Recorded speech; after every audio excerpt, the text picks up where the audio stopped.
Yeah. Yeah. Dowell, it's Attack of the Arnie's. Get to the Ah, chopper. There's a bomb in there. ladies and gentlemen, welcome to the Everything is Mid live stream for What's Alien not Earth mid? episode 6, The Fly. Was Joining that the me name as of this always is episode? the beautiful and talented I Magic prefer Phil. lovely and above average, but Independent filmmaker, professional storyboard artist, cinematographer. look, those are all just ways of saying broke. So let's No. just. Oh, then we also want to throw in and an actual magician, because that's way broke. that's the way Broke's going. That now I'm in debt. Okay, I just went from just barely above water to I'm drowning now. Drowning. And I am your official host, Brian. And I've got my story consultant terrible extraordinaire, LaCroix. writer extraordinaire, award-winning. At least you know what? You got my blue ribbon, my friend. Let's go with that. Award-winning, and let's not dig in any deeper than your blue ribbon. I will say that when you did come to our, we had a few writers sessions. You made it to a few of the writer sessions, and you always had excellent notes. Oh, thank you. Both before, during, and after. The best notes were after everybody was gone. Much like this after show kind of gig we have going on here. Yeah, hopefully. So I've been saving my best notes for the after show. Did you say this episode was called The Fly? This one's called The Fly. I didn't notice that, nor did I notice you were saying something about the previous episode's title. Well, what I was talking about is the previous episode was In Space, No One ... which I guess because everyone dies in space, but they're doing their reference to the original, very tagline. Amazing, iconic tagline. Brilliant, possibly the best. I can't think of too many off the top of my head. I really can't think of too many other taglines that surpass. I mean, I really can't think of any other taglines. So it's almost like I have nothing to compare it to. I think Blood Beach is a close second. Blood Beach. With just when you thought it was safe to get back in the water, you can't get there. Oh, wow, that's pretty strong.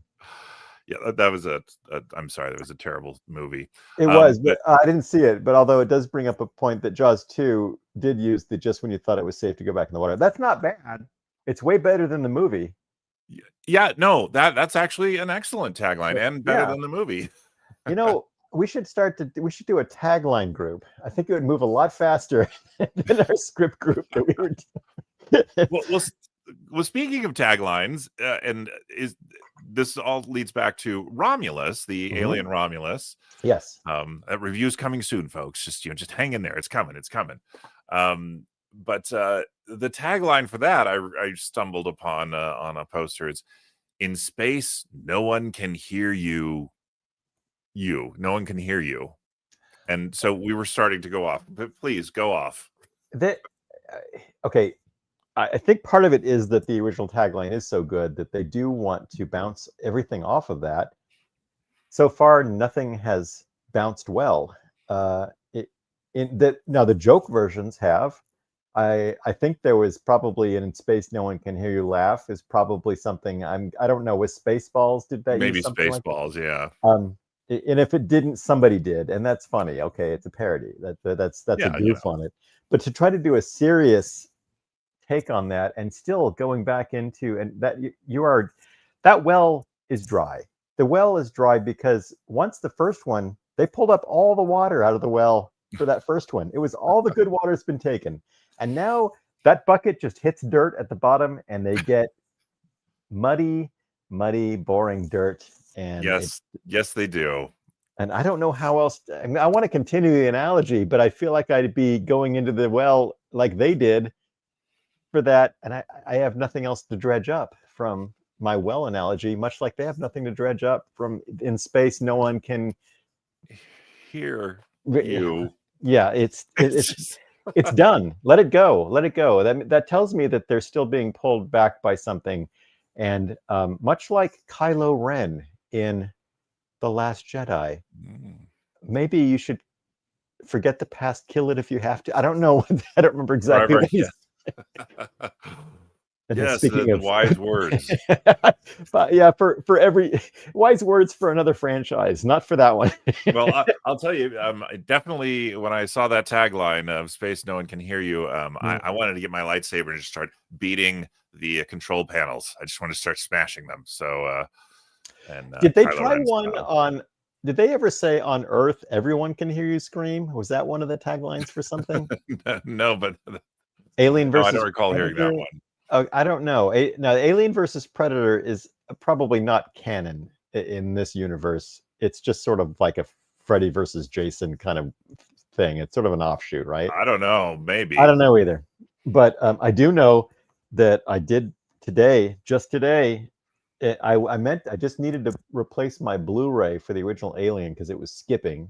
And since we've started this little endeavor, I wanted to watch the original. I found it skipping. It wrecked me. I finally got around. I purchased the six film collection, which means it has two great movies Had a lot of padding. and some other stuff that I'm probably never gonna look at. But two great movies, one masterpiece, one really fun, great, possibly top 10 sequel of all time, Yeah, and a bunch I'd of go with other that. crap and some crap. And Um, a little bit of more crap on the side there. Hey, and speaking of crap and going to dry wells, yeah, should we talk about tonight's episode? well, yeah, that's not a bad segue.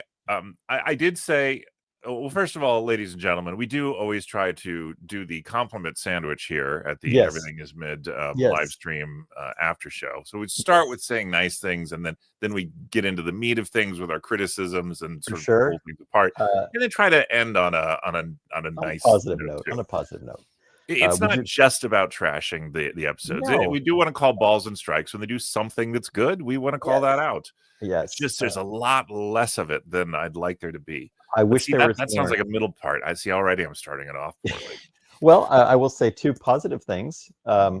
Performances were really good in this one. I enjoyed the acting. Uh, Agreed. I enjoyed, and also I've discovered a cure for insomnia. So that's another So that was positive. another positive.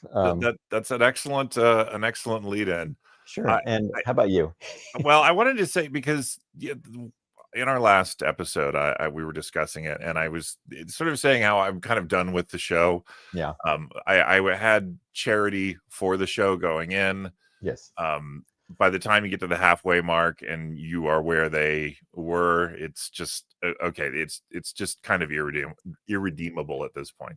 Too But little, I too late. will piggyback on your thing that the acting really is usually very solid in this thing. I got to give Yes. those actors credit. I will. I 100% would like to give. Oh no. There's perhaps this show in its the way it's structured. There may be too many characters, so that there's definitely some people that are getting the shaft as far as, hey, I'm going to be on the new Alien show. Really, I can't wait to see you. Well, don't blink, because you may forget I even exist. And I wrote down. I did do a cheat sheet on the character names. Okay, good. So that I won't have to constantly refer to characters as who they aren't, even though Oh, they're. and while you will pull that up, I just want to say welcome to our guest who has gone. Oh, and they've left. Oh, I didn't welcome them fast enough. he's gone but not forgotten. Although I think I just forgot. Yeah, well, ashes to ashes. So you had a list. I do have a list, and it's a list of way more people on this list than are currently watching, but that's fine. It's quality, not quantity, and right now I think it has the two favorite people on it. My two very loyal viewers. I always Um, appreciate when they show up. so I don't want to have to refer to Morrow as not Yaphet Kotto, or Okay. or Kurth as not Bishop, or not Or not Roy Batty. not Roy Batty, right?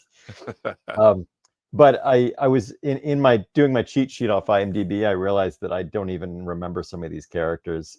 Somebody's named Siberian. I think it's one of the kids. Oh wow. Okay. And then there's Rashidi is also one of the kids. Now the others, it's a little tricky because they now have their new names, so that's probably like the kid name. yes, and I did go by their kid names here. Nibs, Toodles, Siberian. Unless I'm wrong, I think Siberian is one of the other kids. Curly, Smee, Slightly, and Rashidi. That's Okay. and Wendy, of course, but Of I put course. her in top tier, so she's way up top on my cheat sheet list. AKA Marcy. Marcy, yes. But as far as the other kids go, too many kids. Too many kids because I realized I didn't even remember at least two of them. Oh, did I mention? Oh, Curly. Yeah, okay. Curly is the one that Curly's thread kind of got lost, but we'll get into that later. Okay. So the plot acting. for this episode, just running through it quickly, we have the well, I don't even know if we need to just run through it quickly. Maybe we should sort of do a sort of a walk through the plot and just sort of discuss the stuff as we hit it. Yeah. Now, plot wise, this one's a bit of a this one's a I don't really want to say slow burn because there's not much burning. It's moving a few of the pieces forward a little bit on the game board.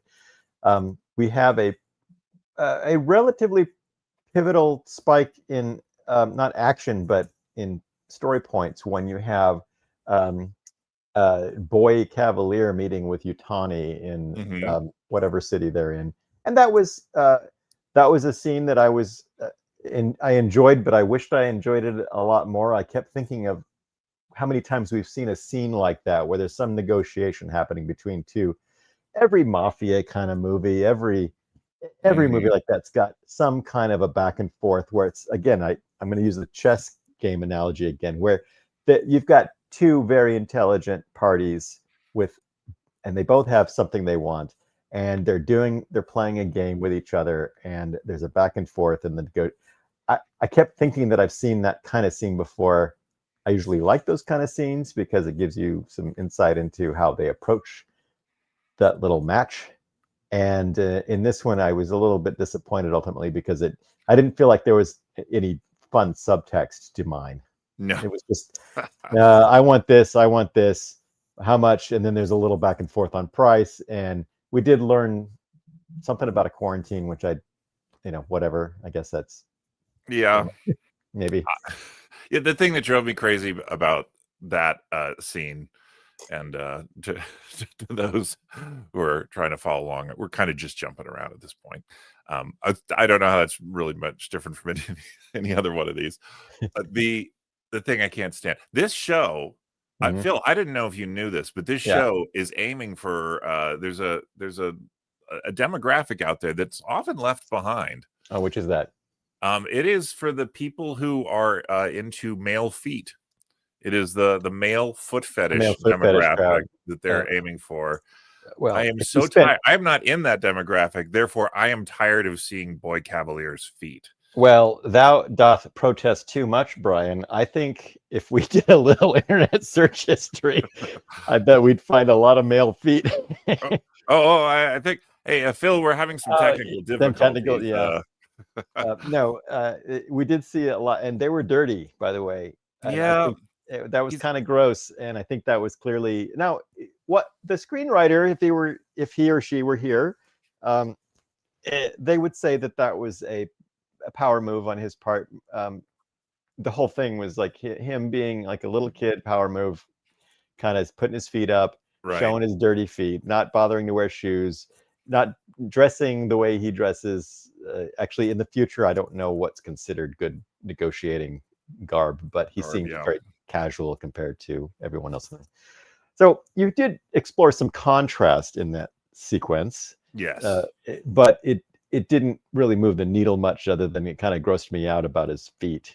Well, he in a previous episode, he uses his feet, like he was holding a book with his feet, and he's done. Yeah, so this isn't the first time he's whipped his feet out. It's clearly that there's that's part of his personality, his animal monkey. Hey, I don't just use my hands. I'm thinking outside of the hand box, and I'm in the foot box here, which is the other thing. I can't stand the way they portray him, because and this is what a boy genius, a real prodigy, a real outside of the box thinker that behaves like. Because for him, and you brought up this point in the previous one. Yes. You never get the sense that this is somebody who actually is one of 5 people, 5 world leaders who's such a genius and is running an empire. You never get a sense that he's running an empire, much less running this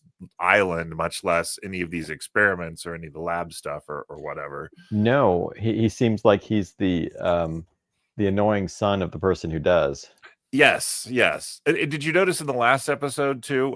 And we've got plenty to chew on here, but he called so the ship crashes because there's a saboteur on board, and this saboteur is working secretly for Boy Cavalier.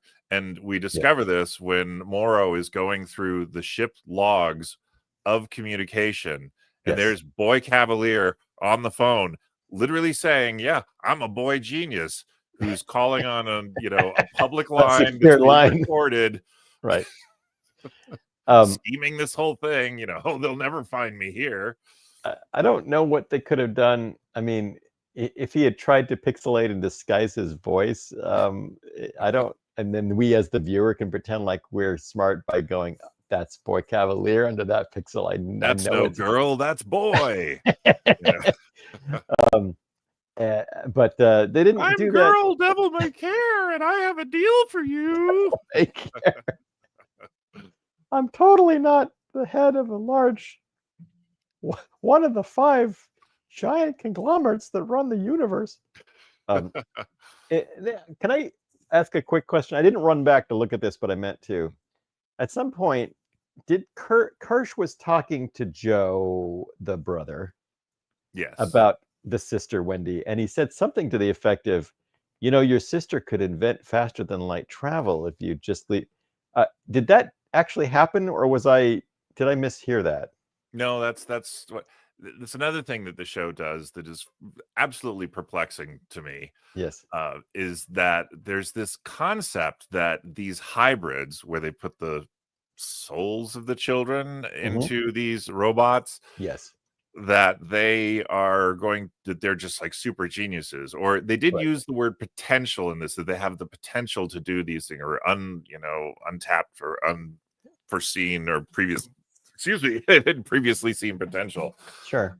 But they counter that with the guy who walks around like again, a great actor doing a great job behaving an adult behaving like a child, but they just kind of flip back and forth between, these are children in these bodies that act like children, but apparently they're like so potentially amazingly smart beyond the capacity of anything, yet they talk to them like they're children, they behave like they're children.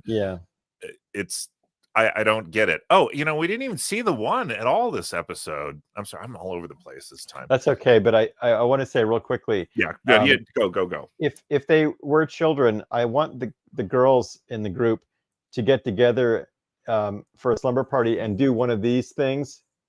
Yeah, I think that will still exist. I think that's still gonna. Oh, you're gonna marry Smee. I think those things are still going to exist in 21, whatever this is supposed to be. I think they will, and it's definitely right up the alley for these folks. I think they'd be for the a level of sophistication and maturity we often see from these characters. I think that's right in line.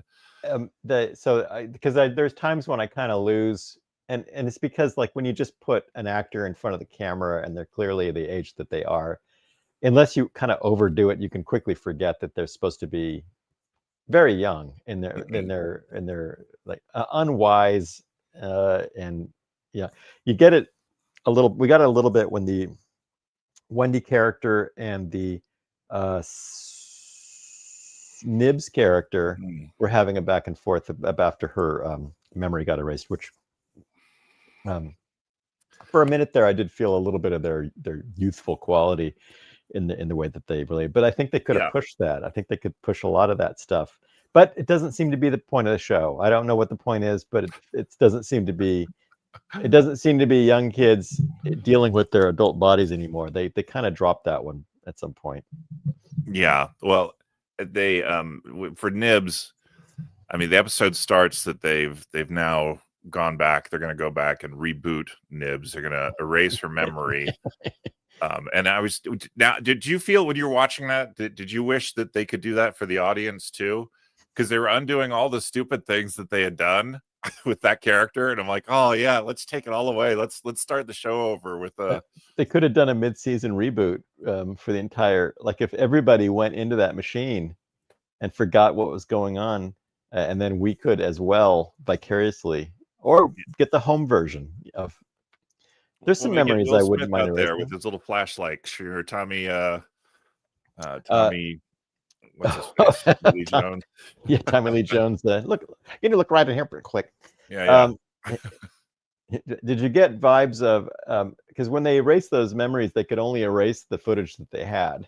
They didn't shoot any new footage that she would have remembered as the character, because that's a lot of trouble to go through, and I don't blame them for not doing it. But it did remind me a little of not that deep of a dive, but for the nobody that are watching right now, it might be a deep dive depending on their age.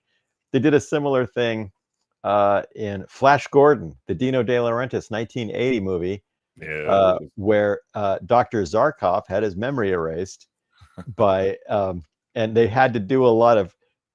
Now they did shoot new footage for that, but so if you ever want to look at an interesting film. Usually while I'm watching Alien Earth, I think about, it'd be really nice to be watching an interesting film right now. Well, and we should put this on the list of things we could maybe do running commentary or something. If we ever want to do running commentary for a movie, killed a couple hours. I think Flash Gordon would be a good one, because that one is such an interesting. I don't even know if it's a misfire, because at the age that I saw it, it worked its way into my head in a way that I don't know what I would think of it if I saw it for the first time now. I'd be like, this is the campiest, weirdest thing I've ever seen. But there is something about it. I think I saw it twice, almost 3 times in the theater. I remember loving it back at the time. I loved it. It was and the story is about the making. But that's another podcast. It'd be funny if your banner all of a sudden changed to the Flash Gordon commentary. I love Brian Blessed.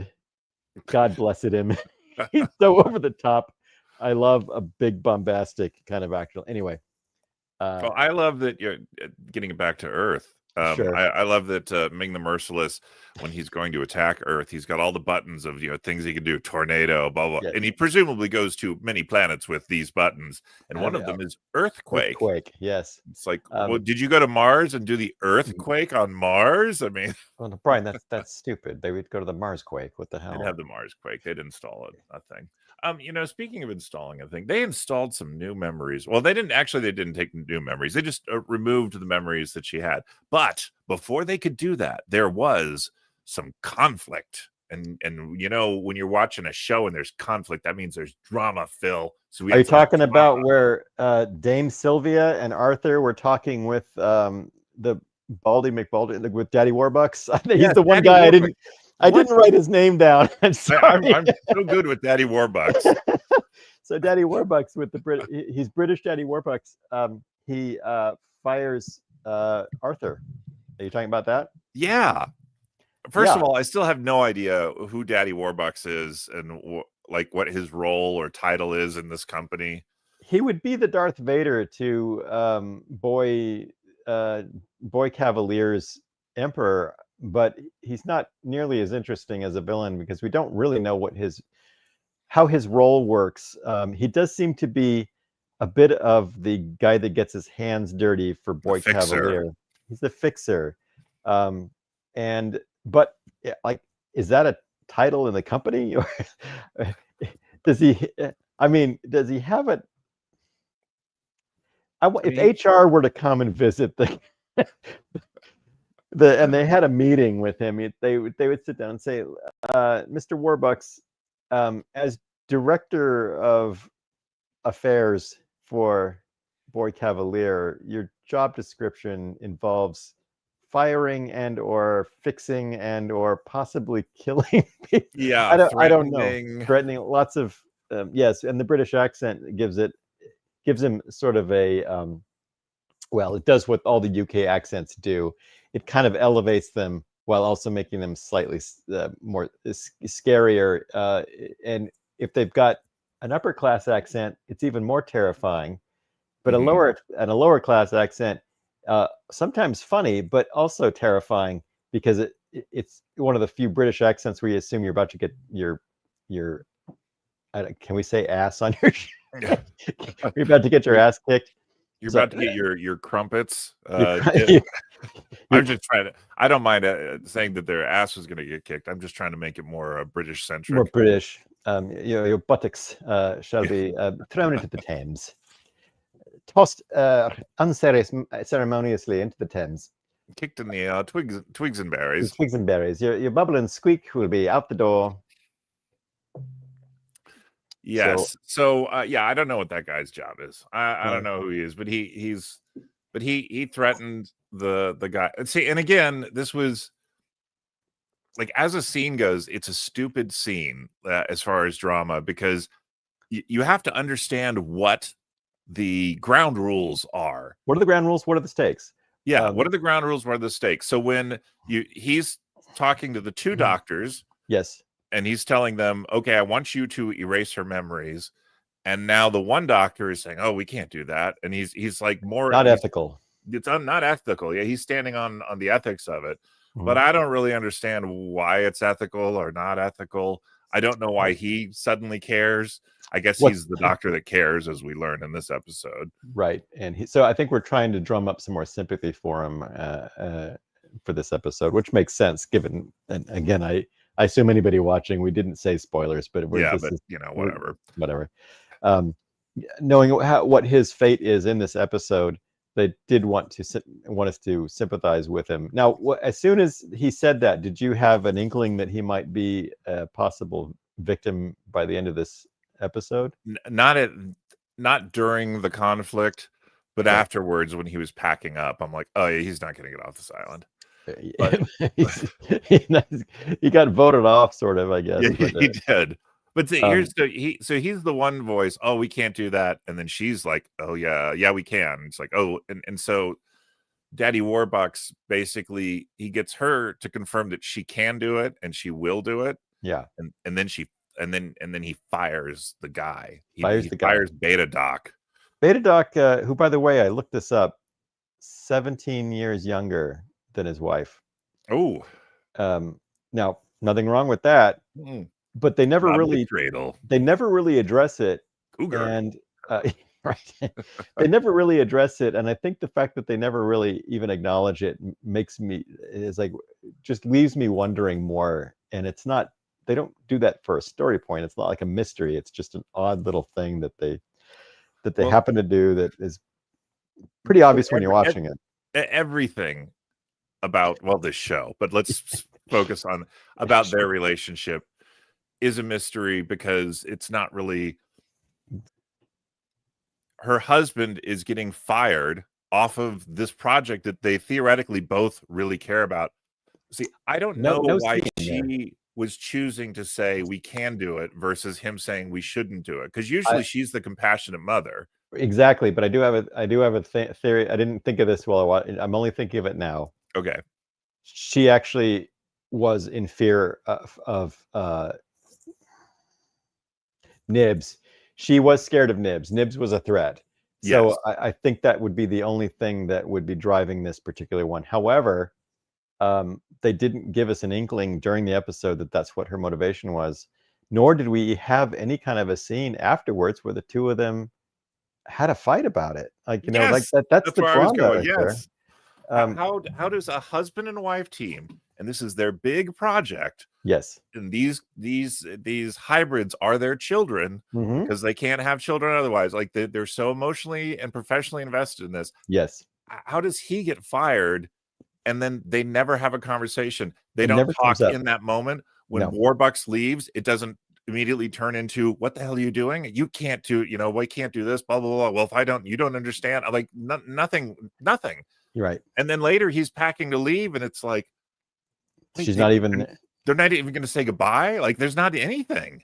In fact, it doesn't really, he doesn't seem to be particularly minused or plussed by the idea of leaving the island. And it doesn't seem like later when we see him, I think we kind of drop the character for a while, and he comes back up towards the end as the brother Joe is asking him, like, look, is my sister in danger? And he, there's an interesting little bit there where he's kind of giving him some info without being obvious about it. Mm-hmm. But it's not like he's in there going, I don't know what's going on. I got fired, and my wife is like, she's not backing me up, and we are partners on this, and yada yada yada. Like, he's not confiding in a random person. He's not even, doesn't seem to even be holding back on saying stuff. He's just, all right. And I think sometimes in these shows, and look, there's a lot to juggle in a show like this. There's a lot going on. There's a lot of characters, but in a relatively slow, character-driven episode, which is mostly this one, as opposed to the previous episode, which was very much plot-driven remake of Alien. This one is a character-driven, moving our characters forward on the game mat or whatever, the game board. It almost seems like when you're not focused on these characters, they become non-player characters, NPCs that just sit in their room and do nothing until they're needed. And so 100%. So in the world of this show, maybe those characters did have a big discussion, but we didn't get let in on that. And that's where a lot of character drama really would have been, about the ethics of what they're doing. Because a lot of the show has been about the ethics of grabbing a kid's soul, dropping it into a new body. What are we gleaning from this? Is it okay to do this? Is it okay to not tell their families? Is it, Yeah. I mean, I think a lot of these families think that those kids died or something, right? Yeah. Okay, well, that's, in a show that set up those questions, it doesn't seem to be either reinforcing those or answering what giving us an idea what these different characters think about that now, and has it changed? It's the characters exist. I think overall the show is written for plot, and the characters are of convenience, so they don't really grow and develop outside. I mean, Wendy does. I mean, I can see the arc they're trying to put her through. Yeah, but with stuff like with the two doctors, you raise an excellent point. She would be motivated to wipe Nibs because she was scared of Nibs. Yeah. And I think they did show us a flash of the threat moment, but just a quick flash. But that shouldn't just be a moment that drives whatever this bit is. This should all be part of the doctor's arc, so that at the point when Nibs turned on her, I don't know where she was in her arc as far as developing, and how Nibs suddenly becoming a threat, which was her position before that.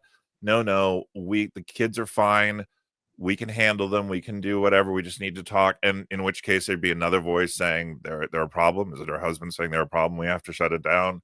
Yeah. And then when Nibs attacks her, that change that shatters her worldview on those kids and their situation, and now she's going to make different decisions that she did before, and that may be essentially what they're shooting for. Do, but it's the clarity of that is left up to.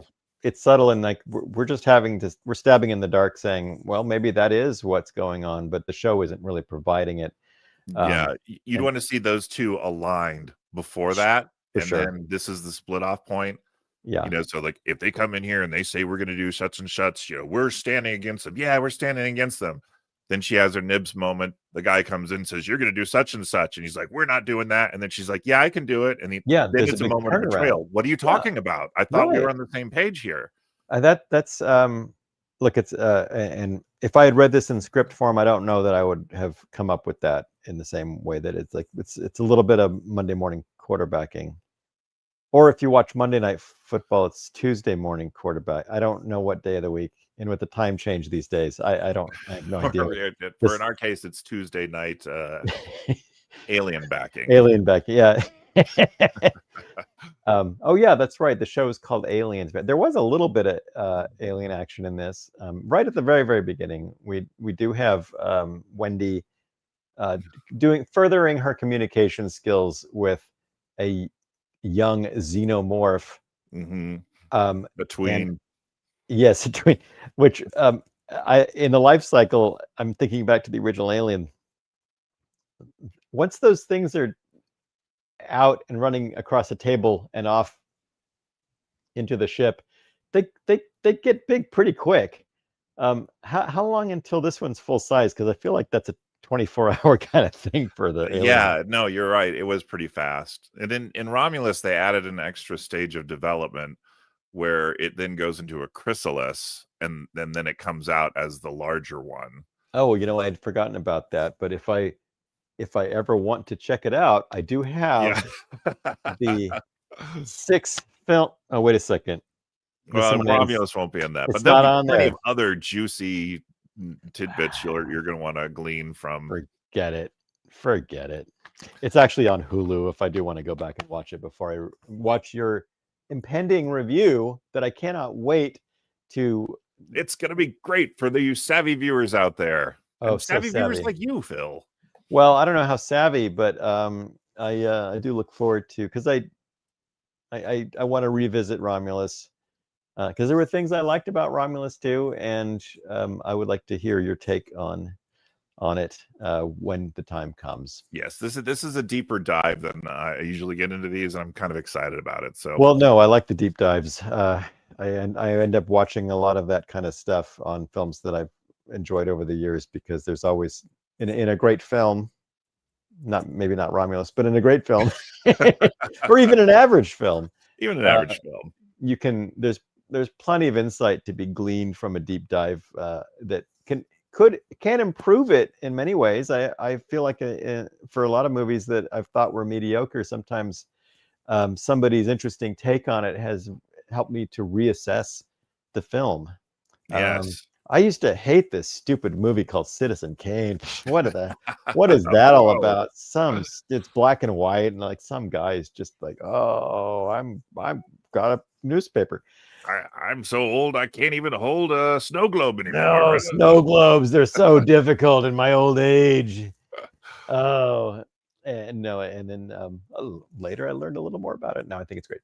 No, but there are films that even average films, I think, can, once you've opened them up a little bit, you can either learn to like them more and appreciate them more, or you can realize that you were kind of fooled by it into thinking that, oh, it wasn't so bad. It was, you're just kind of like keys in front of an infant. You can be sort of just something shiny and well made like this. The effects are always great in these things now, so it's like the effects is usually, they're not often shoddy in the way that maybe in the 80s you occasionally saw, 70s, some mediocre effects that you had to just kind of like, all right, I'll accept it.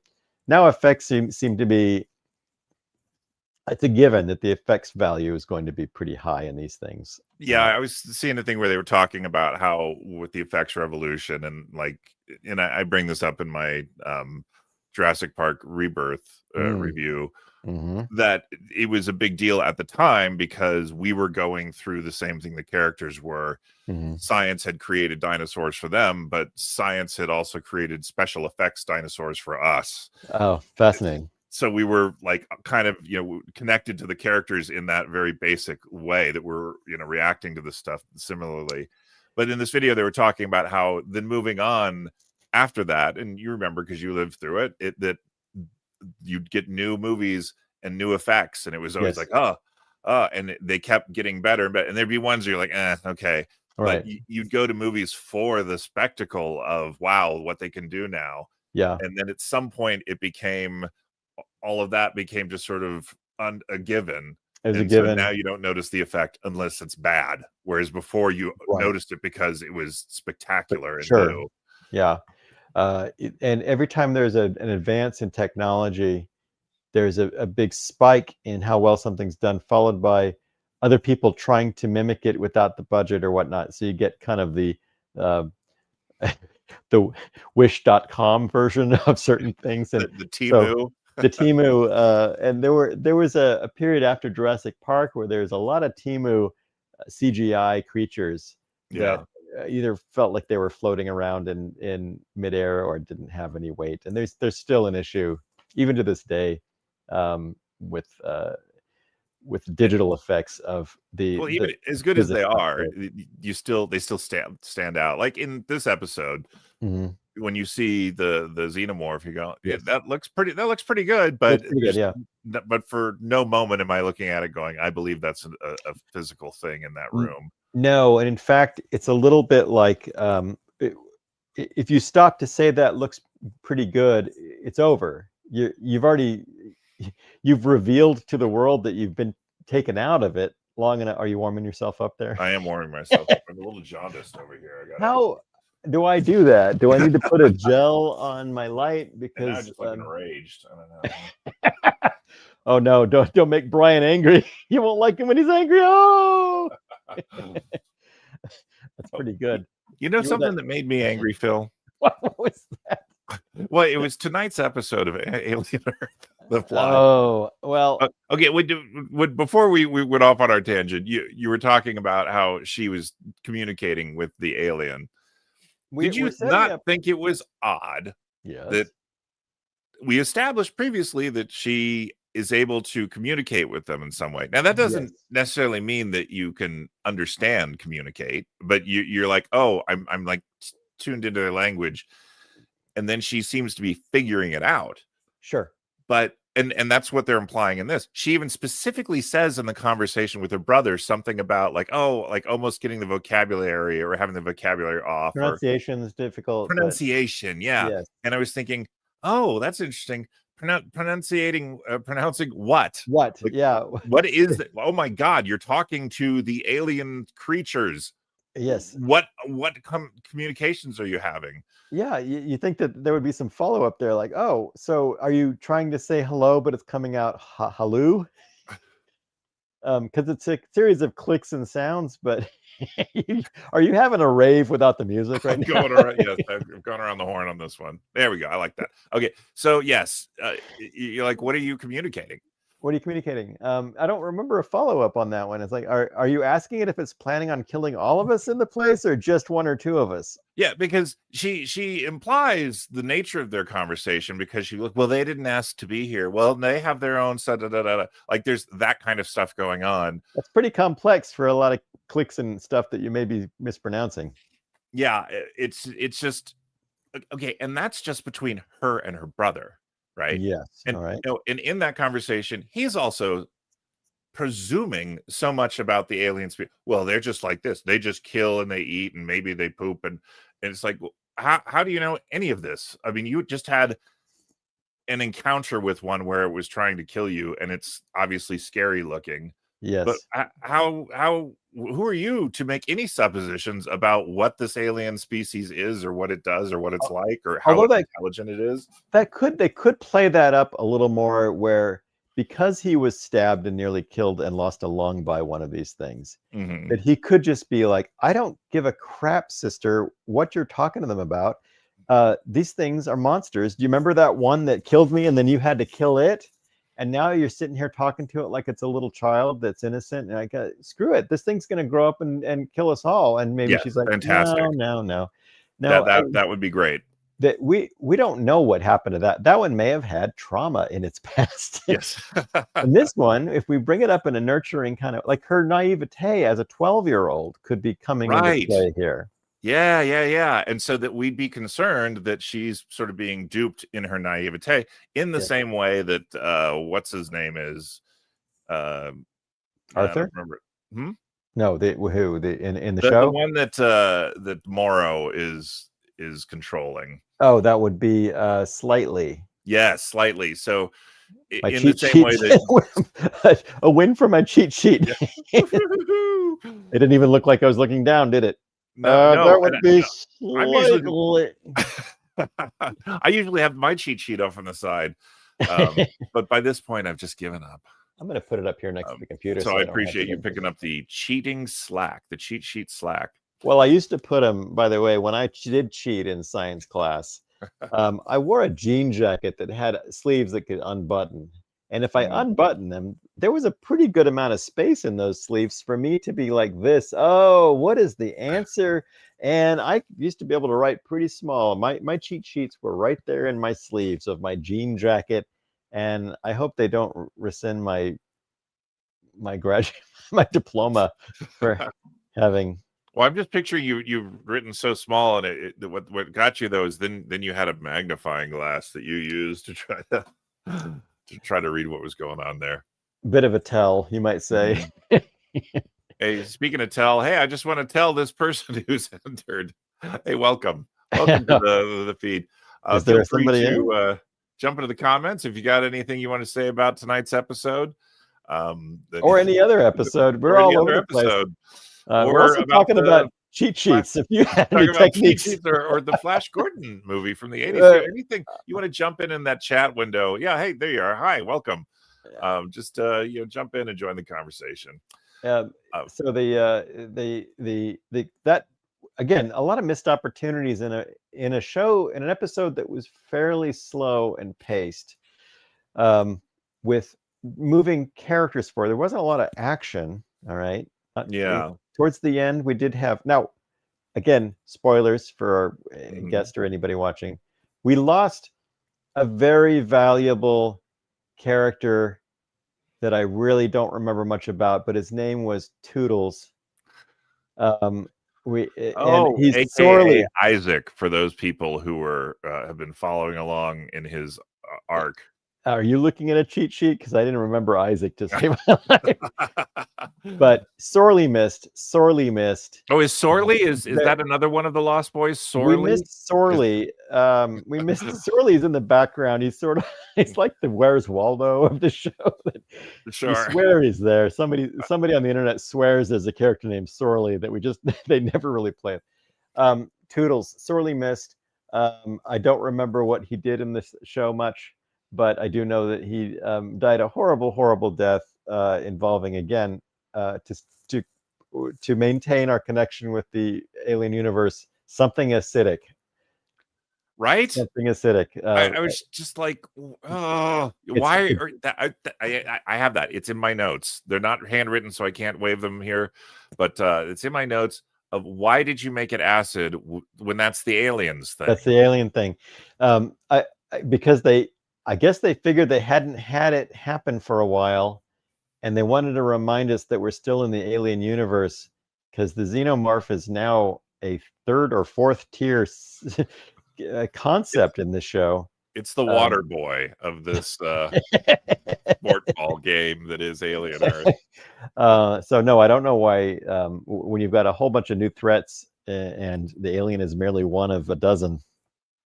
By the way, had we seen that one before? No, that was new. Okay, see, again, we have other threatening things, and they keep showing us that sheep eye, like that thing's going to be the big deal. In fact, we saw sheep eye, I think, more than we saw the xenomorph. Yeah.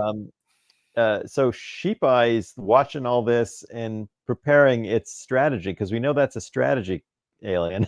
That's a smart one. Yeah, it's the one. It's the eye, so it's observing. So we observing. always want it to show that it is the one that's watching. It does have a definite point of view, you might say.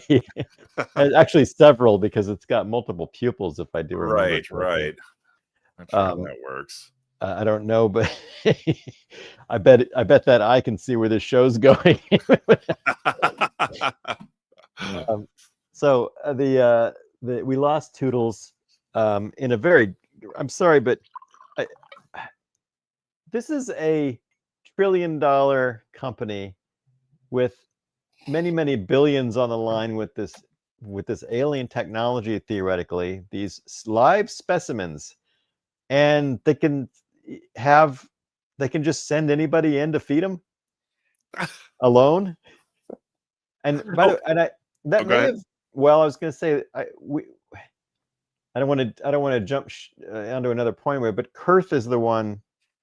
Is it Kurth? Kirsch. My notes are wrong. AKA. You got to check your sleeve there. Yeah. aka Kirsch, Timothy Oliphant, Timothy aka Oliphant. Roy Batty. Yes, now I like him as an actor. He seems to be Yes.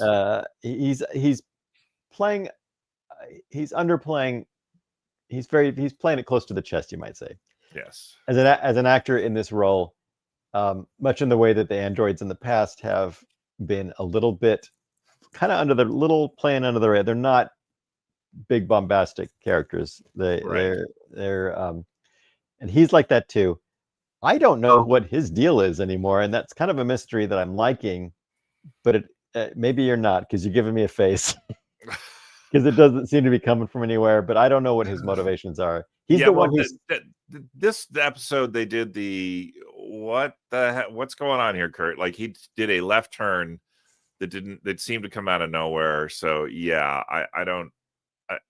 It's such a hard left turn. There's obviously something behind it. It's not there's just something behind sloppy it. writing. It's No, a development. no, and they've played with this in the past with androids, good or bad. Yeah. Obviously, the first film, they surprise us with an android that's bad. Mm-hmm. Then in the second film, it's a story point whether Sigourney Weaver's character can handle trusting an android anymore, because Bishop, she doesn't trust Bishop. Yeah. And so they've definitely got a history of androids potentially going either way and being you're always wondering, like, could this be one that's going to go south on us? So yeah, I think they're playing on that trope for this character. But I for a long time I was like, well, and maybe it's just because I like Timothy Oliphant, right? Because we like him in other things. So in casting, we trust him, and maybe that's part of pulling the wool over our eyes, is giving us a guy that we like, because he has, although playing kind of this sort of character, right? Not very emotional, kind of a straight. Yeah. He did seem like he was at least an anchor by which some of these other things going around can bounce off of, and we would trust him. But then a few episodes ago, they started giving me signs that, well, he's sort of amoral, and maybe he's even not. He's a robot, so I don't want to. They did. There was talk. Wendy was talking about how he doesn't sound like he's got a lot of respect for humanity. Sure. Like that he feels that they are inferior, and that seemed to come out, and we hadn't really heard that kind of stuff before. Yeah. I don't know. There must have been stuff in his dialogue to indicate that, but he always seemed loyal, and tonight he did not seem loyal. For sure. Yeah, like he's either going off of programming that somebody else is manipulating, or he's writing it himself. And see, they had the nice moment. See, here you go. Here's a compliment. They had a nice moment between him and Morrow when they both get in the elevator together. That was a great scene. That was a great scene that I wonder if it was almost done as an afterthought. Like, we've got these two characters here. Let's just throw them together and see how they play off each other. But the thing but then of course it's alien Earth, so it has to be. It couldn't. We wish it were better. Yes, we wish it were better. Oh, there we go. Hey, there he is. There he is. Boy, I had to work really hard to find that, folks. I hope you appreciate. Now he's got. He had already left. Like everybody had left the meeting. Yeah. And so it was weird that Morrow gets on the elevator, and then hey, Kirsch is still here, and then it was, I guess, it feels like it was supposed to be, or it should have been, a scene where they kind of accidentally ended up in the elevator together. Yes. But it seemed as though it was intentional, maybe. But then I don't really know what really came out of that intention. I don't know. Basically the two number ones for the two different companies, Boy Cavalier's company, yes, and Yutani's company. The two enforcers sizing each other up and sort of threatening each other. And then that was fun. And that was fun. I wish there had been more of that kind of thing in this episode, because we established that there were several other scenes that we wish we had seen that would have just ramped up the drama, the drama. Sure. And ramped up the tension and given some other characters some motivations and some arcs and some, all those buzzwords that you screenwriters are always good at throwing around like you know what you're talking about. But that scene, again, it came off of another scene that I wanted to like more, which is the negotiation scene, followed by, okay, we've seen these two characters go head to head, playing their little chess match. Let's now see these other characters that are a little closer to us because they're characters that are more up front and center. Certainly Morrow has been his motivations are strong. Kirsch's motivations now are a little more ambiguous, so you don't quite know if what is he going to get out of that scene, because we don't even know if he's really working for Boy Cavalier anymore. So what's he testing to see whether or not this guy is going to be a threat later? It is. Yeah, I don't know. Kirsch ends up letting slightly. Well, no, not slightly. Toodles. Toodles has been helping. Toodles, aka Isaac, has been helping Kirsch in the lab. Yes. Stare at things, because that's what they do in the lab. They're like, oh, we're doing science, and we know that because they're staring at things. Yeah. So Toodles was allowed to assist. This is what science is, folks. We have crazy alien species that never been seen before, and we just stare at them, and then we have little conversations on the side. That's the extent of their science. We observed. And so had Kirsch been sending, Toodles had been kind of in the lab a lot. So he was kind of like the apprentice in the lab. So when Kirsch can't be at the lab because he's off at the meeting errand, he tells Toodles to go in and basically, I'll go in and feed the aliens, and feed and water them, and then go ahead and start up the next experiment. Which we don't know what that is, but right, whatever that means. And so are we to assume that Kirsch is setting up Toodles to die? I didn't think that at the time. No, but by the time we see the end scene, we have to recontextualize that to a degree. And we do know, because we see that Toodles and what's happening to him is on camera, and my question was who's watching, and then they do reveal later it is Kirsch who's watching. Kirsch is observing. Yeah, that's what he's doing. His science is to observe. Yes. He's still sciencing. He's out on the town, but he's still sciencing. I forgot to mention the most clear way that I was mentioning Ash and Bishop being androids we don't trust, then do trust, then don't trust, and do trust. Right. I forgot to mention the most obvious one, because it's a little further down the alien chronology, is the Fassbender's character of David, who's now I don't like that movie that much, but Fassbender is a great actor. You have to give credit to bringing what he brought to that role. Along with, actually, again, the acting's never really an issue in for me, at least, in a lot of those. Now, the choices made by the writer for those characters might be, but Fassbender in those, again, excellent actor. Another knocking it out of the park, because even while you're worried, and there's an appeal, but then there's also he's a great villain in the sense that you can't take your eyes off of them, and while they're doing horrible things, or you're wondering if they're doing horrible things, or you're wondering what their motivation, they're exceedingly watchable as characters. And so I think Oliphant, for me, is becoming a little more of that. Maybe that's what I'm responding to, because I like Oliphant as an actor. Yeah. And he's I think he's a confident enough actor that he doesn't have to overdo it. Like a younger, less confident actor may feel the need to really push it, whereas the older, confident actor can let it play for what it is, I guess, is what I'm thinking. Well, the thing. So in the elevator, Morrow's a cyborg, so he's part human and part machine. Yes. Kirsch is all machine, and so a lot of the fun of them Yes. Interacting has to do with them sort of sizing up the other type of entity. A compare and contrast. Yes, compare and contrast. Now, and I thought they features, did well. features and benefits. Yes. A PowerPoint presentation.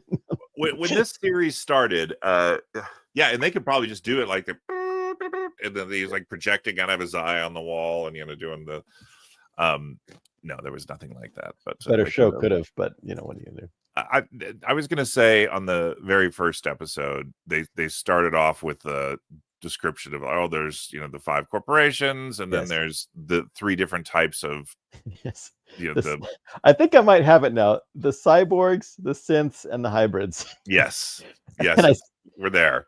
I think I understand 2 out of 3 of those. Well, what I was thinking, if this was a comic book series that was an 8-issue limited series, yes, that I was writing, and I suppose one could then just apply that to 8 episodes of television. If you're going to start off with something like that, then I'd be like, there's these things, okay, and then you'd go whatever one you wanted to focus on, pick one of them. Yeah, hybrids, and then that episode deals with the hybrids and all that kind of stuff. So we really get to understand what the hybrids are. Then the next episode, boom, cyborg. Right. And then you learn, this character is like, I think that would have been a nice way to introduce these concepts and give them the weight they deserve, since they are apparently pretty significant in driving the story. Well, you would think the way they've handled it, though, it's just all kind of soup and terminology, and you don't really know the difference between the people, because practically on the screen it doesn't really make much difference. It doesn't, but in the moments like this where you might have gotten the compare and contrast, I want to say they fumbled it, because I was enjoying the scene, because it was unexpected, I guess. Like, okay, we got these 2 things together in the same elevator. They're not trapped, but like in a social situation where they're the only ones in this moment. How are they gonna deal with each other? What are they gonna ask each other? What little game are they gonna play? It wasn't satisfying ultimately. Much like the negotiation scene wasn't satisfying ultimately. It's because it's another one of these scenes out of context. It was sort of this thing that happened, but there was nothing really building up to it that really felt like, going back to like a movie like Heat, right? For those who want to dust that off the vault, it was Michael Mann directing. Michael Mann. Right? Hi, you got Al Pacino. He's right, and you got Al Pacino and Robert De Niro. Yeah. But here they are, these 2 adversaries throughout the whole movie. Titans in the acting world, by the way, and they have never appeared together on screen in 1995 when Heat comes out. They had appeared in the same film, but not together, and they are both extremely well-regarded American actors. Yes. And so having them sit down for coffee, and the way their characters play, it works on so many levels. It works within the film itself. It works great. And within what our understanding, was my point. And then you're bringing up this whole other layer on the outside. Another layer, the meta layer. And in this, the meta layer for me in this is how the context within the other films of how the androids have been function, and how they've been, and whether or not they've surprised us in a good way or a bad way. But we don't get that. We don't get that with the moral character.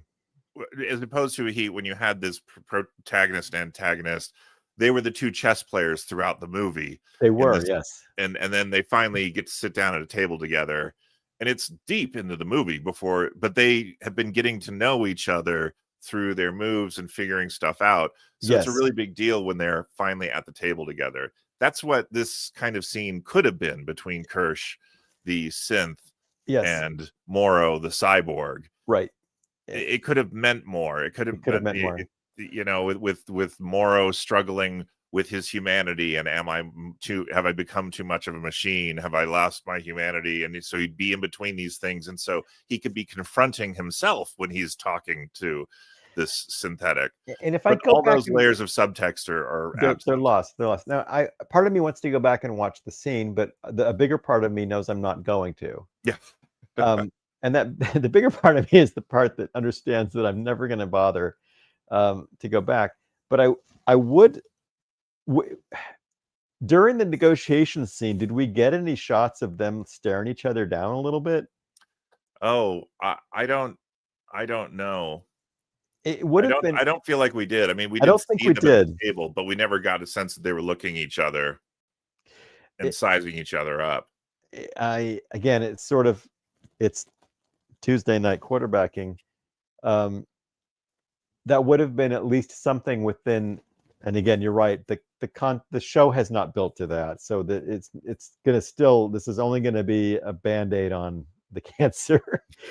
That at least you could have, in as far as doing general scene work, set up that there's a little bit of back and forth with their eyes looking, sizing each other up during that scene, so that when they do get in the elevator, it's like, okay, well now what's going to happen? They're going to is the android going to get into his head? And I feel like that's what we could have gotten is, maybe again, if I went back and watched the scene, maybe that's what they were trying to do. I just don't remember it playing out that much.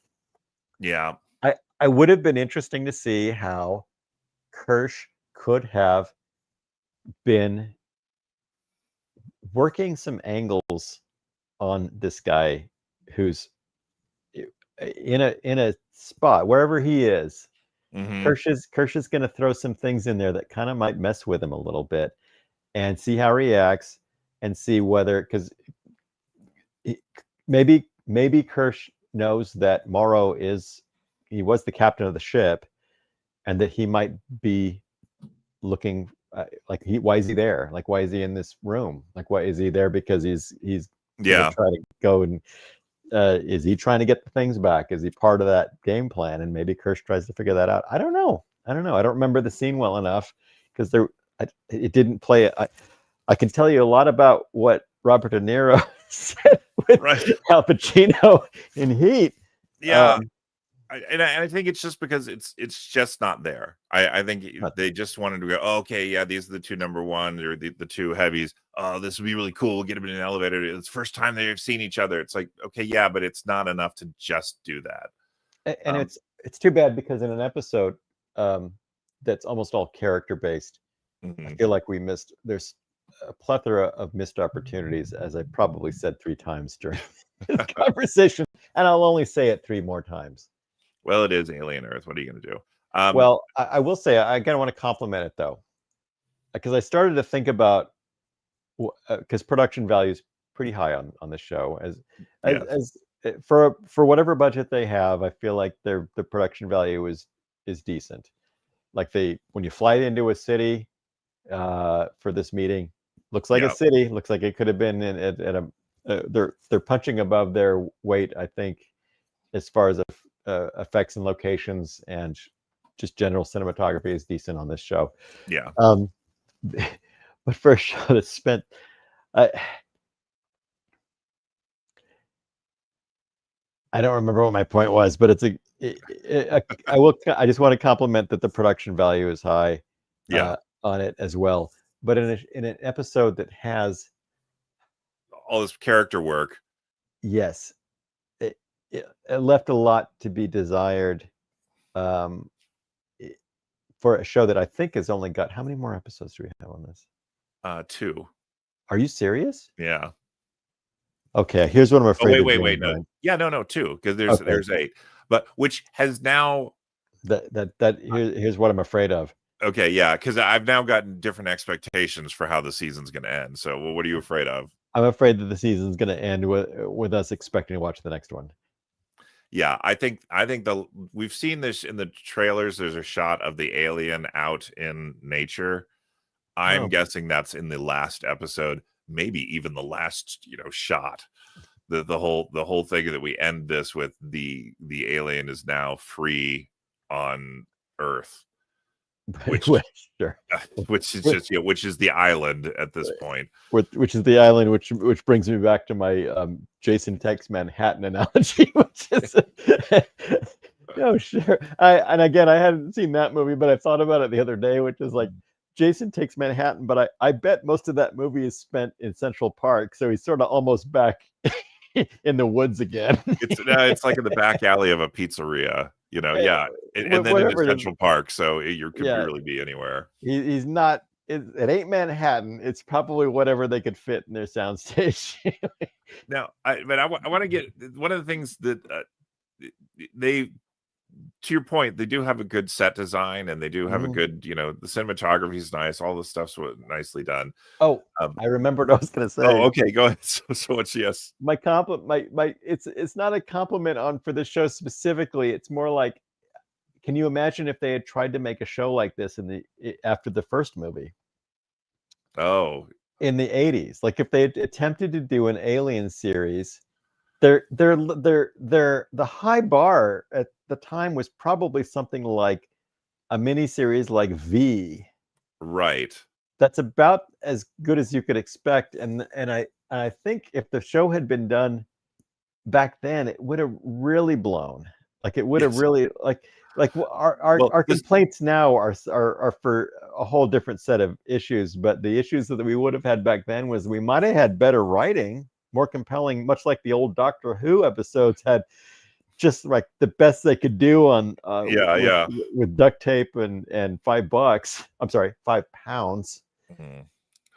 But the writing was spot on, and then later on the production value got great, but then like the stories were far less compelling. And I think we're in the era of the production value is high, and the storytelling has taken the back shiny seat. shell and the hollow story. Oh, the shiny shell and the hollow story sounds like a great book you should write. I'm gonna get right on that here. Phil, you take over the rest of this podcast, and I'm gonna just get go dust off the typewriter. Yes. We were talking about how Isaac or Toodles gets sent into the lab to go feed the animals or whatever, and the door falls off. But this speaks to a larger issue that we've brought up with the series before. Does it feel to you as like they talk about what's going on this island, but does it feel to you like there is a research facility with many people and many offices with many agendas and driving deadlines and people that are focused on? And I'm gonna the answer is no, Phil. I'm already gonna answer for you. The answer is no. Me, but I was just gonna say no. It has 1, 2, 3, 4, 5, 6, 7, 8, 9, 10. It has 12 people on the entire island, and all those are our cast members, and nobody else. Right. So like 3/4 of them are experiments, and the rest are, which is the other thing. So Kirsch is apparently the scientist who's in charge of the alien creatures. Yeah. He's there are no other people in this research facility. Now, Boy Cavalier, he wants these aliens for, because for whatever. For whatever. You'd think they would have they would have a team of teaming scientists doing all kinds of stuff and focused on everything. Instead, you got this one synthetic, one guy, and his lab assistant is a 12-year-old boy. Another experiment. Yes, he's this 12-year-old boy experiment. Who's a $1 billion, hybrid, but they don't track these hybrids. They're not doing studies on these hybrids. They're just letting it he's just going to be the lab assistant.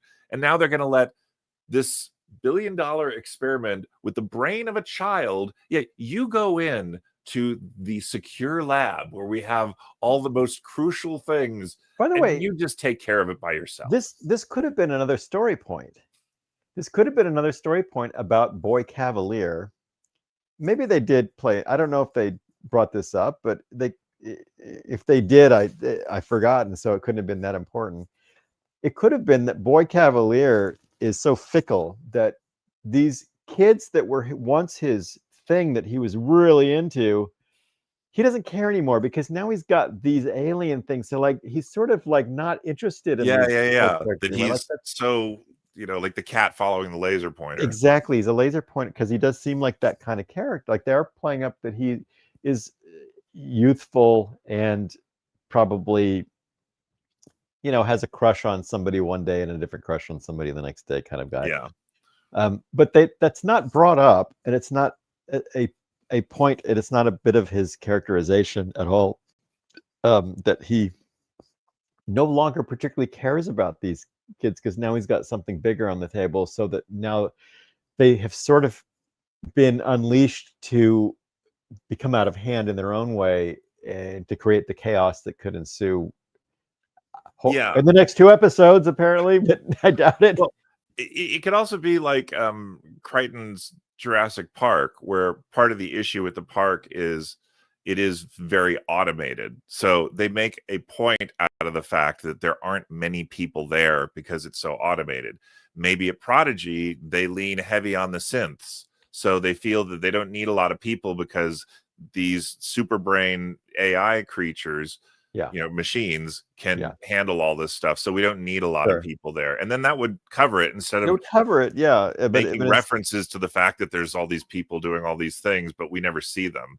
At least in Jurassic Park, we did see those scientists at an early part of the film, and they all left because the storm was coming. So there's a reason to kind of like bring the staff number down to a more palatable number when you're creating drama and a threat, so that you're not having to deal with too many characters in play.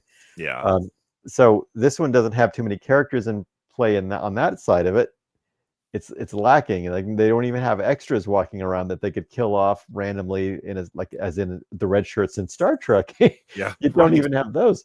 Now, maybe that's in a way that could be good, because when somebody does die, like our beloved Toodles, yes, again, a moment of silence for Toodles. Okay, that's probably long enough. That I don't even. So he's gone. Now, that was a bit of a shock because we hadn't really had a death, and it was kind of gruesome. And go ahead. But there's also 3 or 4 other kid synths that we care about even less, that they could have killed off more, which I assume they're going to die at some point, because we don't hardly know them at all anyway. Well, now, and on the one hand, when I say it's absurd that they would let Toodles go in and do the lab, clearly it's Kirsch, this was his plan of some sort. Like I mean, he doesn't care that Toodles died. He was watching all the stuff. Was he expecting him to die? I don't know. But even if that's Kirsch's glitch or mission or secret agenda or whatever, there should be other people in the lab. It's like we're always there at the night shift. Yes. Where everyone's checked out, they've all gone home, and now it's just Kirsch running the lab. Which would have been again, that you could cover that with like 3 or 4 extras that are just like walking out at a certain point, talking about what they're going to do that night. Hey, let's go. Yeah. But instead, it's just you get this facility where nobody's ever there, nobody's ever doing anything. The people that are there doing things the stuff they're doing is inexplicable. Now, to compare it to another show from, at this point, 15 or even 20 years ago, do you remember a show called Lost? Yes. Now, there was a lab facility in that show, and that show must have had a much, much larger budget than even this show. It's hard to know exactly, but even though I'm talking about this one having a lot of money on the screen, and the art direction and the effects work is all top notch for the class that it exists. I remember a show called Lost where there was at least some, in part of the mystery was finding that there was a lab where experiments were done, and we do at some point see that lab working. I think it's been 15 or 20 years since I watched it, but there was a facility doing experiments, and it did feel like it was a real facility with real people working there in a way that this one simply does not. And you're wondering, did the budget allow for a lot of effects but very few extras? Well, they're clearly shooting around this, but they could have made an effort to use some of that budget to fake people being around. Yes. And they even in when Wendy's talking to Nibs, and Nibs doesn't have the memory, and Wendy's talking about these things, and she says, "Don't you remember? We went into the ship crashed, and we went to help save all those people, and we saved all those people." And I was like, what people? What people? Like, we didn't see that. And then Boy Cavalier, during the negotiation, he talks about the thousands of people that have died from the spaceship crash and all the stuff that's going on. And you're like, okay, well, I mean, we'll take your word for it. It would make sense thousands of people died, but we never got any indication of that when we were on the ground. No, in fact, the most people we saw were having a 18th century Mozart party. And I think even then we only saw like 3 of them. Yeah, and they weren't even killed by the crash. No, they didn't notice the crash. And I think in a better show, the fact that he makes reference to like, oh, that the ship is still stuck in the buildings because they can't pull it out without the building coming down. And I thought, well, that's kind of interesting. Like, this could have been a relevant thread that was building towards a climactic scene where you end up back at the building, and like that we could be tracking on the news what's going on at the building, or like sort of keeping that idea alive of stuff, because apparently there's still a ship in the middle of downtown, still a ship, but that doesn't that's not in their news cycle anymore, I guess, on the island. That doesn't come up, even though presumably even in this world with space flight and potential disasters therein, a ship landing in the middle of a city and killing thousands has already left the news cycle for something else. I guess we're on to other things happening on planet Earth. I see cable news, or it hasn't changed at all. In the not at all. It's always pushing their weird narrative where who cares about a ship landing in a crash landing in the middle of the city. Right. I don't think we're ever going to see that ship again. No. There's even no point in why we ever would. No, but a whole film could have been done just on that subject. Yeah. I mean, when you think about how some great films have been made where the actual plot, if you laid out the plot, it's unbelievably simple. The one that comes to mind is Dredd. The Judge Dredd movie. Very simple idea of Judge Dredd and his partner have to get from point A to point B. And I think that's the whole movie. And right. There's hi, chat. Welcome to the stream there, chat. Feel free to say hi in the chat box there. So in Dredd, the whole movie takes place in just dealing with the building, limited location. So you could have had a whole series theoretically happen where a good way more could be involved in characters. Look, Alien has a rich history of characters getting from point A to point B with a ticking clock. Right. It happens in. Let me check my notes here. All of these at some point have something where you have to get from point A to point B, and there's an alien in the way, or something's going to blow up or whatever. They opted not to do that, which is fine. I do appreciate that they've gone on into some fresh ground. Well, fresh, some different ground. With these our Lost Boys characters. Again, you almost wonder if that should have just been a sci-fi show about taking minds and putting them in new bodies in an experiment facility where something goes wrong. And just didn't have to be an alien show.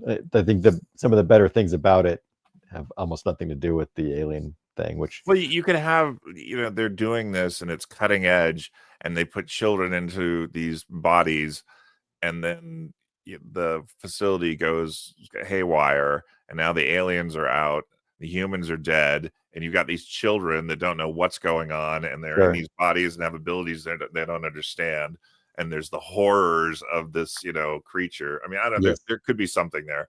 But you know what I would throw into that, which would have been logistically difficult? At some point, a dance contest. A dance contest, a talent show episode. Every show has a talent show episode. That a wise older character gets put into the body of a synth child. You get an interesting juxtaposition of the smartest character being the one that looks like a kid, and then most naive characters being adults. That's my take on this particular show that they didn't make. Well, going back to the show they did make. Yeah, God. So Do we have we get to? Why don't Toodles we just goes in. let's Go write ahead. the one we just came up with, man? Yeah, 'Cause yeah, that's I much prefer that way one. more interesting. I don't. I mean, the whole thing with Toodles in the lab is dumb. The way he goes into the room is dumb. The way he Yes. gets locked in, the way he's acting surprised about the flies, but we've never seen them before. But presumably he has. He And why has. haven't we seen them before? Because they're just Exactly. in the boxes along with all the other things. You We've know. been shown 4 or 5, right? We've been shown, well, I don't know, 4 or 5, at least 3 creatures of that are threatening have been Yeah. shown. By the way, are they all threatening? Are there any nice ones? You think that with the odds are that you're probably going to get something in there that's sort of cuddly and cute, like Well, and then a good also, marketing opportunity there. yeah, where's like the Care Bear The alien? Care Bear You know? alien, the one that just wants to be loved and love you, and Right. and much like ET can heal your minor injuries. Yeah, I'm wait. Yeah, well, let's go to the box over to the left. No, no, the far left, and it's got ET in there, and he's like Right. tapping on the glass. It's the one they're the most afraid of for some reason. But why is it that it's just so stupid the way you're like, oh, you go feed and water the aliens, and he goes in and it's like he puts the stuff in a tray like he's feeding prisoners, you know. Yes. It's and then he feeds the giant like I don't know, the plant thing that the plant ball. Yeah, the eggplant thing that has the tentacles. Yeah, and I'm like, oh, so when did you guys figure out what that eats? Like these are Yeah. alien. They didn't get these things from the pet store, you know. Like, No, there's no manual. yeah, it's But just it's just dumb. well, did they figure it out? Because at one point, did somebody throw in a dead rat and say, "Oh, they're gonna if they get hungry enough, they'll eat this"? Yeah, Okay, that doesn't cover this particular question, right. but And at that was some for the point, ticks, but the ticks, yeah, bugs, yeah. they were nasty.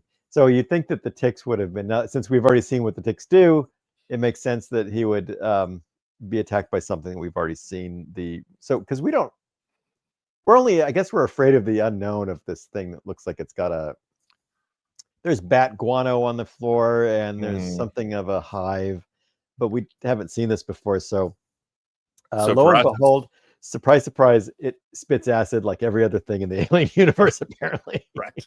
As you mentioned earlier in this podcast. I was waiting for Jeff Goldblum to come peeking out of that thing. I did. I was waiting for Brundlefly to come out. Well, we did see how Brundlefly eats in this episode. Yes, and it was again. It was like one of these episodes could be PG-13 but then they do throw in, and I think it throws me sometimes when they do throw a little bit of gore in because it feels a little less organic.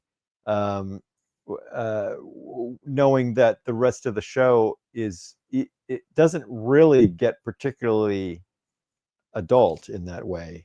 No, in fact, the characters are written like underdeveloped, immature, and I realize that a lot of them are children. But when you get to the human characters that are the security detail, which I love, and now the doctor's like, oh, they just show up to the doctor. The doctor the brother just wanders around. He's just there. Now, theoretically, I mean, we've been told the reason he's there, the reason Boy Cavalier wants to keep him around is because he wants to get his feedback on, is Wendy's really Marcian? Is it work like that? They dropped that. Yeah, which would be interesting, but they're not doing that at all. No. It's just that was there for that scene. Now he's just wandering around. Now a security guy just shows up and says, "Oh, hey, yeah, you're on security detail now." Oh, okay, now I'm this. Which I guess these are his friends from when he first went into the ship. Oh, you think they are? Yeah, because I remember she's got the red hair, the red cornrows. I must have dozed off, and this is the episode. If you're gonna doze off, this is probably the one, the easiest one to doze off. I didn't remember any of this. I don't recall any of this. I watched it an hour ago, and I don't remember any of this. But that makes very little sense. I think you may have hit one of the main criticisms of this show that we may be sharing here, which is they often do what they need to do for any given scene, but it doesn't really fit into the larger things come and go randomly. Yeah. Big questions. And this is a show that should be asking big questions, and they start to ask those questions, and then 2 minutes later, they what question were we at? What? No, we're on to something else. We're on to other questions. We're under the other news cycle's over. We're on to the next one. less interesting questions. Yeah. Well, and another example of this is in the previous episode, I wanted to bring this up. Is that okay? You see Kirsch, right? He's always doing the sciencing. So he's in the lab and he's staring and he's watching stuff and he's talking to Toodles and they're watching stuff. Yeah. And that's pretty much all he does all day and in the episode. And then when Slightly is feeling all like he's been given this mission by Morrow. Yes. He's feeling all guilty and then he goes back to his room and Kirsch is there. Yeah. And on the wall is the three monkeys, the see no evil, the speak no evil, the hear no evil. And Kirsch is in his room and he's talking to him about the monkeys on the wall and what they mean and what it's about. And I'm like going, why is he in this room? Like, what is his day? Like, what's his motivation? what is his character doing? Just suddenly he appears in this room and now he's, you should see his saying schedule, just the right thing about this, because there just happened to be these monkeys on the wall in this guy's room. Like what? His schedule that day, Brian. You should go back and read his schedule. It's all laid out there. Is it all in his Franklin planner? It's 6 a.m. to 3 p.m. Observe aliens. Yeah. 3 p.m. go to Slightly's quarters and wait for him for up to 2 hours, because you never know when Slightly's coming back. Yeah. And be prepared to comment on something in his room.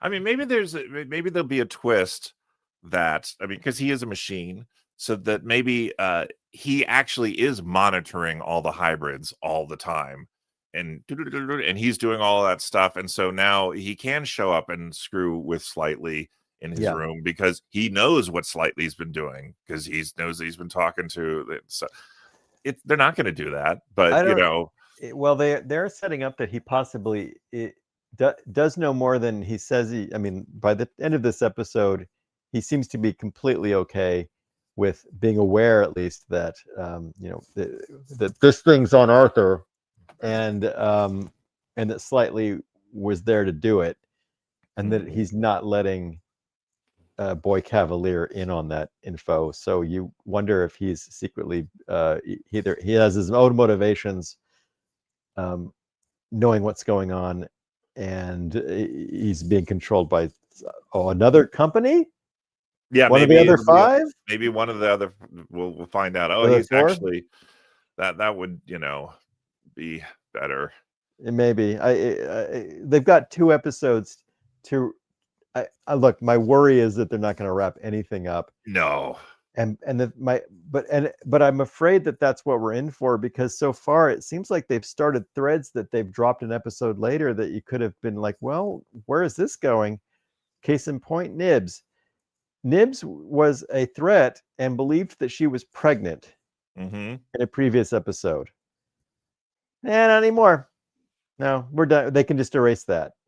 Oh, and when they erase that, they don't have any protocols as far as what the other Lost Boys know or what they're supposed to. I mean, they don't want Nibs to know about this other stuff, but they don't tell the other kids, well, don't talk to her about this stuff. Right. And if they did, well, then that would be a problem with the kids. They can't they should tell the kids we had to erase this because we're worried about her. But they can't do that, because then the other kids would be like, well, what? You could just erase our memories. We can do whatever. Look, in the show that you and I were coming up with a minute ago, that would have been a thing. It's a non-alien version of the show where the questions are more about whether or not these kids have any agency over their own memories, whether or not that they're going to end up.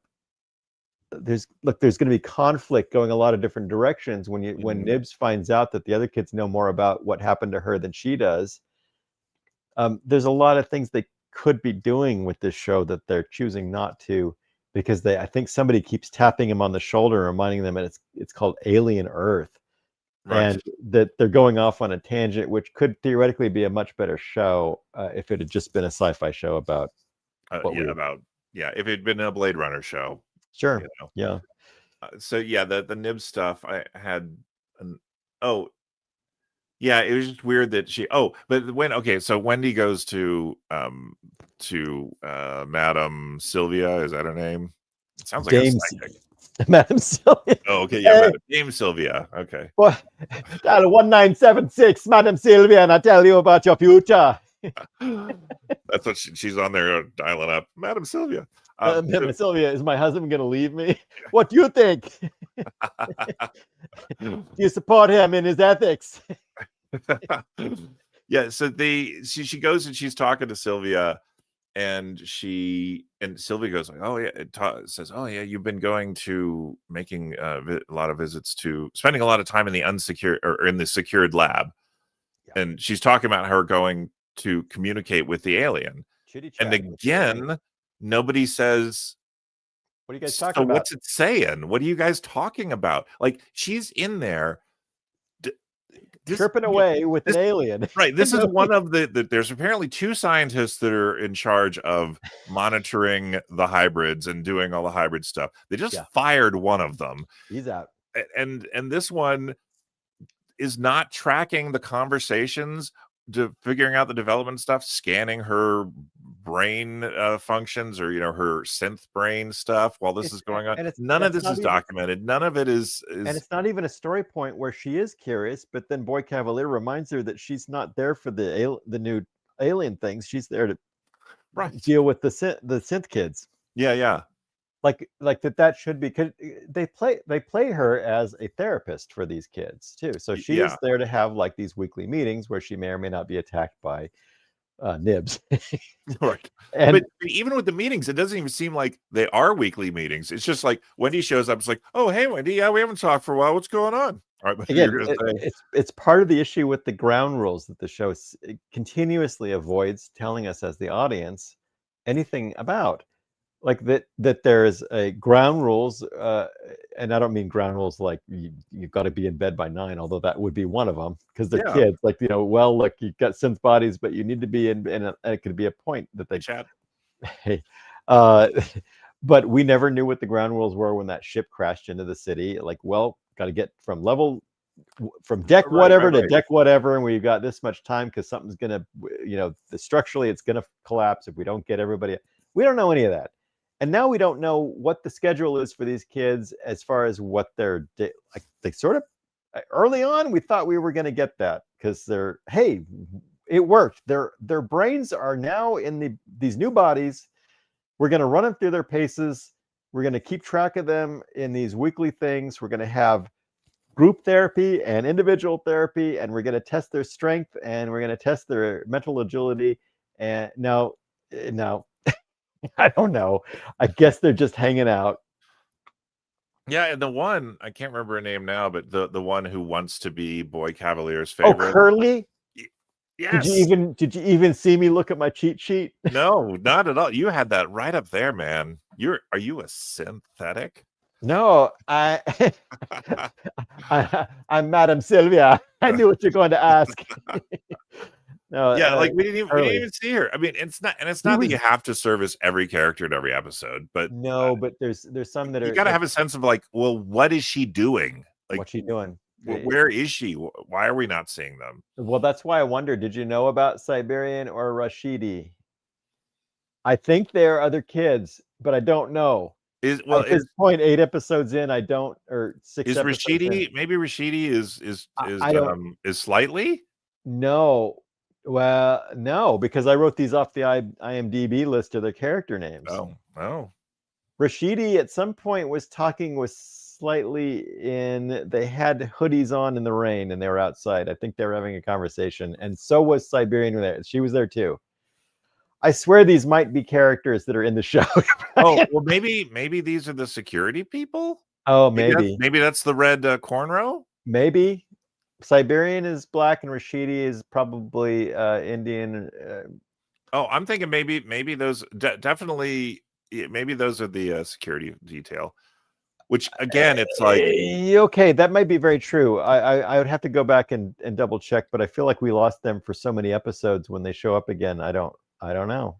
yeah. I don't know. They were both listed as being in every episode, but I don't remember either of these for a But while. you would think that Yes. here on Neverland, Yes, where they're doing this crazy hybrid cutting edge thing that they don't want other people to know about. I mean, they don't want corporate espionage or people just wandering onto the island. sure. You'd think they'd have a pretty robust security detail there. Yeah. So you would think that they would not need to then call in the search and rescue team that went to go to that presumably had other jobs. Like yeah, like wouldn't well, that's a whole other different people. They're using these people because they already have the actors and they already have a relationship with the guy, I guess, the maybe, brother. but I feel like that that could be covered. An issue like that for me could easily be dissuaded if you had Boy Cavalier in his loopiness. Yes, go in and say, "Hey guys, look, you saw a few of these things, all right? I can't let you go back to your regular thing. Here's your choice. Sure. You can work here, help with security, and keep your mouth shut, or we can send you off to one of the colonies to work in the mines." Yeah. Oh, okay. There you go. Then I guess you're on board. That would ground things in some kind of reality instead of just having these turn into, like, they just disappear when they're not on screen. They don't exist. They're non-player characters. None. Yeah, all of it. You're right. You nailed it. All of these characters are NPCs. And they just suddenly, oh, the camera's off. Yeah. Or they just keep walking into the wall. They're walking. It's like, let's check in on non-player character 3. Up, still in the room. T-pose. Right. Oh, it's glitching. It's halfway into the wall. Yeah. No, we don't have. We don't. Yeah. Look, it's an issue. Look, I would be. I will give. This is not really a compliment to the show. It's more of an insult to myself. I don't know that I could do any better than us coming up with random problems that have some mild fixes. Yeah. If you had handed me a blank sheet of paper and said, write an alien series called Alien Earth, I don't know what I would do. I don't know what I would do. It wouldn't be this good. And I'm sorry to say, I don't think it would. I have faith in you, Phil. No. I think that you would come up with something at least this bad. You're an officer and a gentleman for giving me this. And I'd be right there alongside you. No, I think that if we were going to go in and do this series, you'd want it to be because the whole thing is, oh my God, aliens on Earth. Like, we don't want that to happen. And you know that it would be, it's like a contagion. Yes. Once they hit, you don't. So I think it's more along the lines of like a zombie movie of like a World War Z kind of thing. Now you can have your science labs and all that stuff. That's key to what's going on and trying to figure out, how but they're going to have to figure out how to counteract the threat of these things on a large scale as they start to get out of hand. And how do you shut this stuff down? And what characters do you care about and the different levels of all the things that are doing? Something along those lines, just not this. Like, and even the idea of that they happen to collect this. It just happened to be one of many different biological alien specimens that came in. Yeah, I think that could work too. Sure, but you'd have to ground it in a way where you felt like these were actual scientists dealing with these things, processing them as they come in, trying to figure out what this stuff is.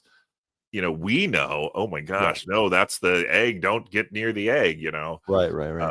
But God, we just don't. It's just, well, don't give me that. The science. I feel like they are. God, you remember in those reviews of all those Star Wars movies where they keep cutting back to George Lucas saying, "Well, they rhyme like stanzas. They rhyme." Right. It's poetry. It's poetry. It's rhyming like stanzas. It repeats. You're like, well, okay, I understand that's a thing. Like, that makes sense on some level. Like, in a better movie, you'd be like, oh my God, that's kind of clever the way that sort of tied into whatever. Much like that, those rhyming stanzas they're more like bad, dirty limericks than that we have a science lab because the original Alien had a scientist. His name was Ash, and he was a synth, much like in this one. We have a scientist who's named Kirsch, and Ash, Kirsch, Cash both Kirsch. synthetics. They're synthetics. They're rhyming. The thing is in the original Alien, we were a part of that mystery where they were figuring out the life cycle of this thing. It's like, well, we now know that the face hugger did this. We're watching that unfold. Yeah. What are we watching unfold here? What grand discoveries are they inducing from their clues in these biological creatures and you figure that at this point they're all interesting, like they all have their own thing. Like the xenomorph doesn't seem particularly all that much more interesting than the others because they're all threatening, and they've so far the one that's killed the most has been one that was just introduced in this episode. Actually, the original Alien did. Well, I think the ticks killed the most because they took out 3 people in that lab. They did take okay. So in the medical lab, plus the 2 people. So far the ticks are the deadliest. I guess the ticks are the deadliest. So maybe the show could be called the Ticks. Tick Earth. Tick Earth doesn't really. I mean, well, again, another show they could have made Tick Earth. We're not watching anything unfold. We're not discovering anything new about these aliens that we don't already know because we've seen the other movies. No, and to your point, what are we watching unfold? Nothing. Where there's just it's a lot of just soup of different ideas and just things that are thrown in.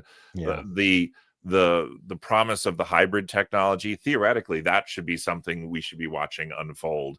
Yes, but we're not. It's just all stuff that happens. By the way, we have 2 security people from the previous situation with the ship that crashed. I believe so. I could be wrong on that, but I'm pretty sure they're the same. We also have possibly 4 or 5 synth characters that could kick the living crap out of those people because they're super, super strong. Yeah.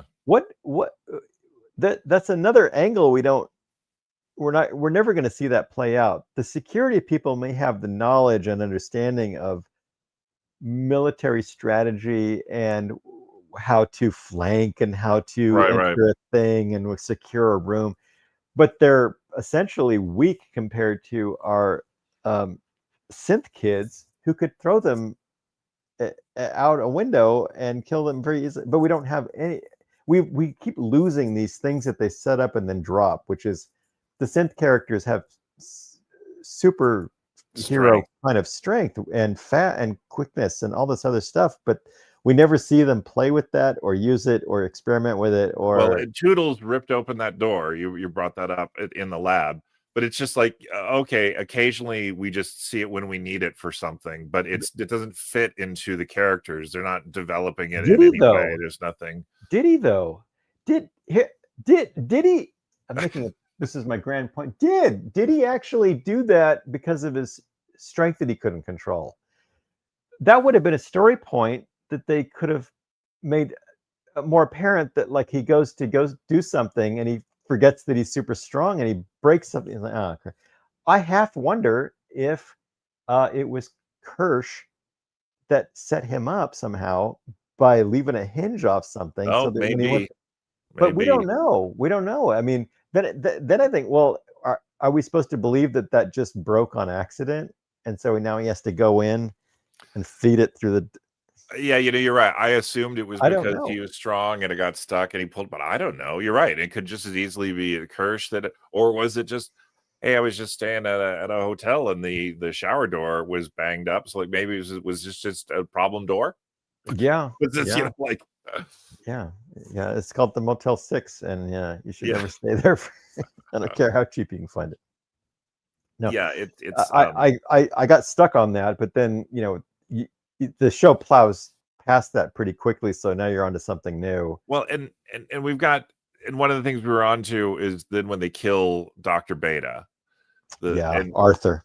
Yeah, and it was so, like everything else, it was so dumb. He goes in, oh my gosh, Toodles is in this thing now, and Toodles is obviously, completely. I mean, it's a hybrid, so is he dead? I guess you could say he's completely, not functional at this point. Sure, yeah. It is obvious from looking at the thing. Why would you just open the door? This is the lion's cage, and you're just going to open it up to go get him? Like that's your only strategy here? Wouldn't it be, oh my gosh, I better call security. I better alert people. One of the billion-dollar hybrids is for some reason in here and is destroyed. Like this is not on my watch. I'm not going down for this, but instead he opens the door, and then he doesn't ask for help. He eventually does, but he starts by just, and he doesn't even notice that the other door is being opened, even though it goes bang, and makes noise up because he's so preoccupied with pulling this guy.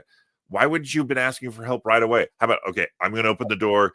You're really one of them fast hybrids. You reach in there and get him out real fast. Yeah. You use your super strength to grab him out super fast. Smart characters making dumb choices is always an issue in media. And it makes us frustrated as audience members when somebody, it's not like we know something they don't, and so we're watching them go, oh no, he doesn't know not to go down into that basement. He thinks everything's okay down there. He doesn't know that there's something. It's that a smart character should know better, and they should.